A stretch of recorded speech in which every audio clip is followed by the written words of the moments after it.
This is your class live recording for the essay on American Imperialism for 20th Century History. So the first thing I want to go over with you is what the prompt is asking you to do. So using the knowledge that you've gained from your lessons in this unit, examine 3 events from this era and write an essay of 600 words or more describing American imperialism in the late 19th and early 20th century.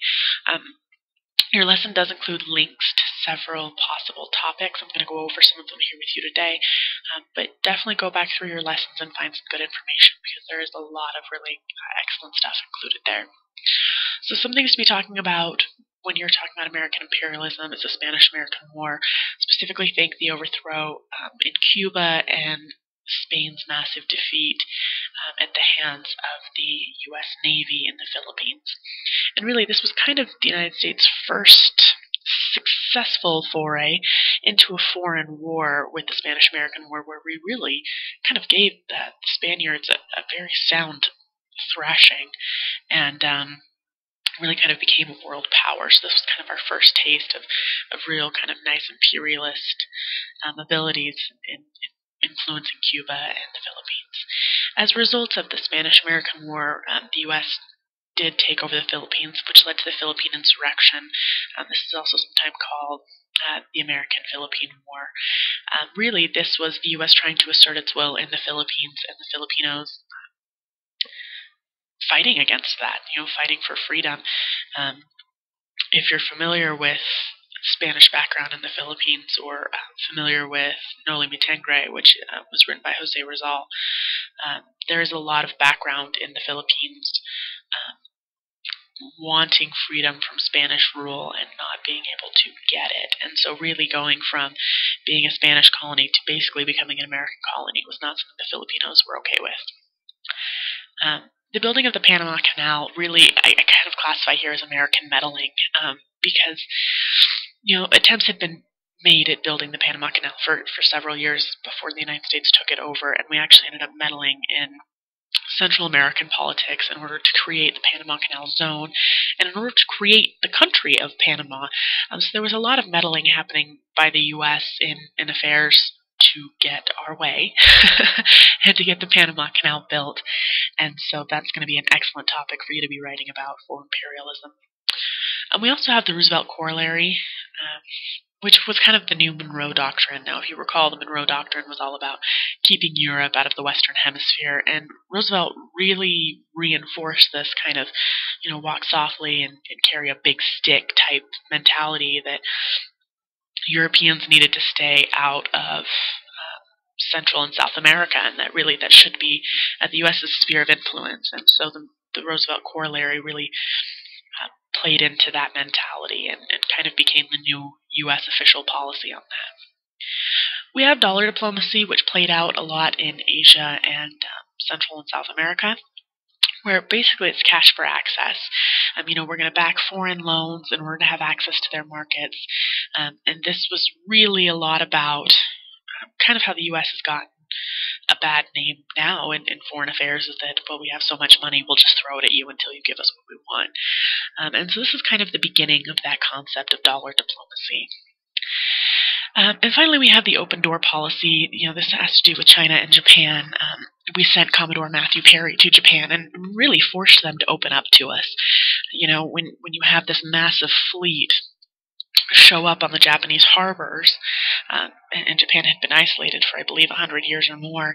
And so at that point, we really came with massive technology, massive ships, and kind of, sat there in the harbor and said, hey, we really would like to trade with you, and if you don't, we're going to bombard the snot out of you. So really, the United States kind of started flexing our military muscle and our political will in this era, and that really kind of establishes the concept of imperialism and how the United States, even though we were a colony ourselves and knew kind of how terrible that concept was, it really was still all the rage at this time, and to have a colony meant you were a world power, and so the United States was really trying to flex their muscles and their military might in order to have influence, not necessarily by forcing other nations to become colonies, but to definitely force them to do our bidding and to kind of cave to our will.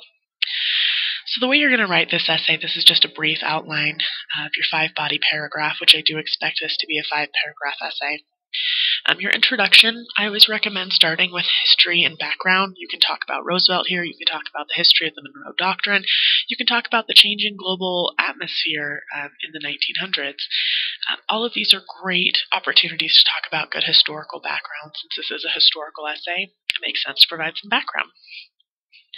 You'll discuss your main points, which should be the 3 events that you are going to be writing about for your body paragraphs, and your thesis statement. Now, go back to your prompt here and look at what your thesis statement should be. You're going to describe American imperialism, so your thesis should include a statement or somehow relate to American imperialism, because that's what your essay is all about.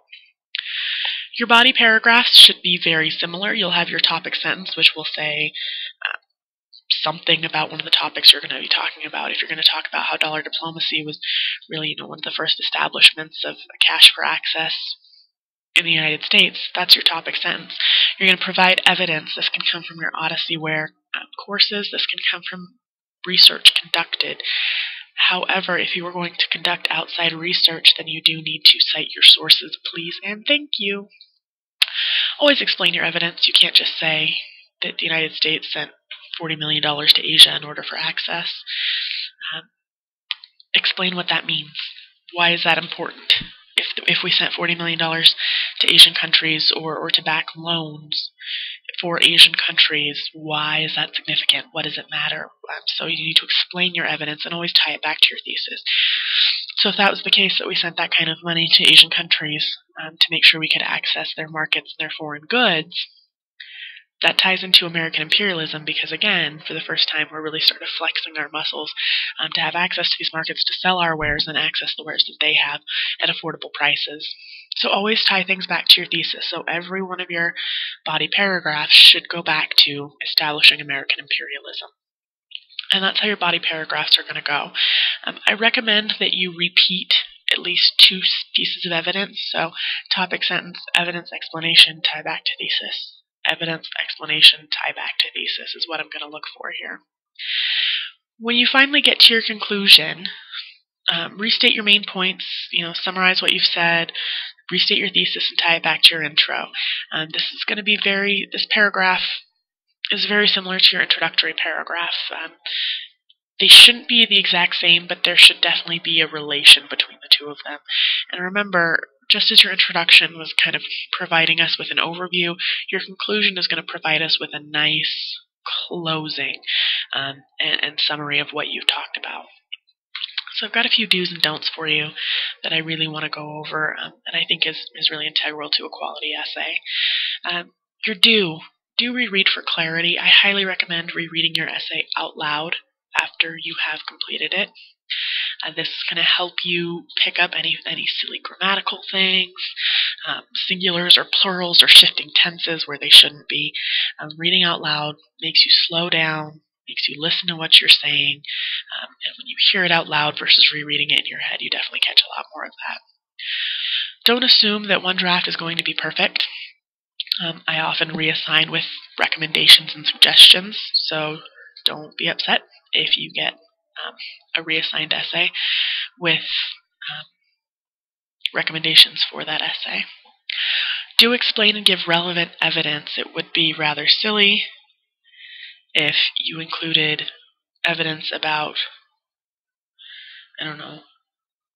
Britain interfering with Germany, because that didn't really have a lot to do with American imperialism. So keep that part in mind, please.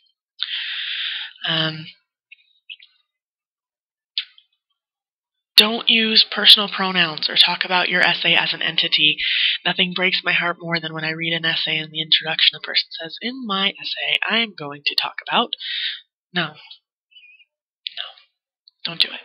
Or my essay will, or today this essay will. No. An introduction can be something simple and smooth.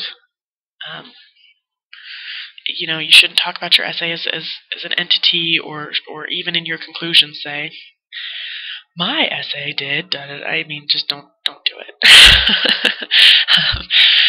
Do cite your sources and put information in quotes. Oh, I have a spelling error. cite your sources and put your information in quotes. If you're doing research or you're using specific facts, provide quotation marks so that I know it is a fact that you've provided from another source, even if it's an Odysseyware source.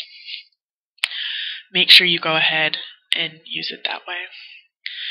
So I think that's it. If you've got questions, let me know. If there's confusion, let me know. Otherwise, I'll see you in class, and I'll look forward to reading your essay. Happy writing and good luck.